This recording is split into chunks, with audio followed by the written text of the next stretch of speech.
আল্লাহ তাআলা বলছেন সুবহানাল্লাযী, যিনি পবিত্র, আসর ভ্রমণ করাইয়াছেন বিআবদিহি, তার বান্দাকে, লাইলাম মিনাল মসজিদুল হারাম, এক রাত্রিতে মসজিদুল হারাম থেকে ইলাল মসজিদুল আকসা, বাইতুল মুকাদ্দাস পর্যন্ত। আল্লাযী বারাকনা, যিনি বরকত রেখেছেন কোথায়? মসজিদের চতুর্দিকে। কোন মসজিদ? মসজিদুল আকসা, বাইতুল মুকাদ্দাস। বারাকনা হাওলাহু লিনুরিয়াহু মিন আয়াতিনা, এবং আমার আল্লাহ তাআলা নিদর্শন সমূহ রেখেছেন যা আমার দয়াল নবী হুজুর পাক সাল্লাল্লাহু আলাইহি ওয়াসাল্লামকে দেখাইছেন। সুবহানাল্লাহ। গভীর মনোযোগ। আমার আল্লাহ পাক রব্বুল আলামিন দয়াল নবী, মায়ার নবী, রহমতের নবীকে দাওয়াত দিয়েছেন, আমন্ত্রণ করেছেন। আমার আল্লাহ পাক রব্বুল আলামিন ভ্রমণ করেছেন। এই ভ্রমণের কথা আমার আল্লাহ পাক রব্বুল আলামিন সরাসরি কোরআনে তুলে ধরেছেন। সুবহানাল্লাহ। গভীর মনোযোগ। আমন্ত্রিত উলামায়ে কেরাম সবে মেরাজের আলোচনা করবে। মেরাজের আলোচনা করব না, কিন্তু মেরাজ কেন হয়েছে, কেন আমার আল্লাহ তার প্রিয় বন্ধুকে কেন দাওয়াত দিল, এই সূচনা অনেকেই জানে না, অনেকেই আলোচনা করে না। আমি সংক্ষিপ্ত ভাবে আপনাদেরকে জানাইয়া দিয়ে যাব আমার আল্লাহ কেন দয়াল নবীকে মেরাজ করাইছে। আল্লাহু আকবার।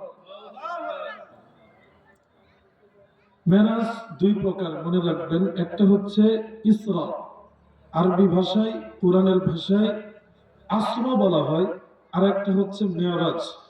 আসর কি মেরাজ কি? আসর হচ্ছে যেটা আল্লাহ কোরআনে ডাইরেক্ট বলেছেন, মসজিদুল হারাম থেকে বাইতুল মুকাদ্দাস, এই রাস্তাটুকু 30 দিনের রাস্তা। সুবহানাল্লাহ।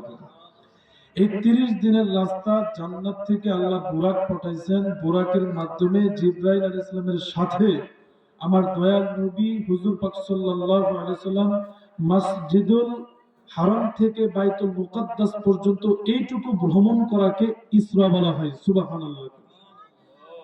আমার দয়াল নবী, মায়ার নবী, রহমতের নবী হুজুর পাক সাল্লাল্লাহু আলাইহি ওয়াসাল্লাম জিবরাইলের সাথে বুরাকের মাধ্যমে যাইতেছেন। যাইতে যাইতে হুজুর পাক সাল্লাল্লাহু আলাইহি ওয়াসাল্লাম নামলেন, জিবরাইল আলাইহিস সালাম নামলেন। বুরাকের দুইটা পা এরকম ভাবে ছেড়ে দিলেন, ঘোড়ার মতো দেখতে। গভীর মনোযোগ। কোথায় নামলেন? নামতে নামতে দেখলেন একটা পাহাড়ের মধ্যে নামতেছে। সুবহানাল্লাহ। পাহাড়ের মধ্যে যখন দয়াল নবী, মায়ার নবীকে বুরাকে নামাই, তখন আল্লাহ রাসূল জিজ্ঞেস করলেন, ভাই জিবরাইল, আমাদেরকে কোথায় নামাইলেন? আল্লাহ রাসূল সাল্লাল্লাহু আলাইহি ওয়াসাল্লামকে জবাব দিলেন, ইয়া রাসূলুল্লাহ, ইয়া হাবিবাল্লাহ, এই জায়গাটা হচ্ছে দুনিয়ার মধ্যে সবচেয়ে বড় পাহাড়। সেই পাহাড়ের নাম হইতেছে উহুদ পাহাড়। আল্লাহু আকবার। গভীর মনোযোগ। সবে মেরাজের আলোচনার সাবজেক্ট আমি নেই, এর জন্য মেরাজের আলোচনা করব না। শুধুমাত্র আপনাদেরকে সূচনা জানাই দিব। ও এলাকার মানুষ, আমার যুবক ভাইয়েরা, মুরব্বিয়ানে কেরাম, আপনারা সম্মানিত মানুষ, দাড়িগুলা পেকে গেছে, হালায় হালায় জীবন জিন্দিগি শেষ হয়ে গেল।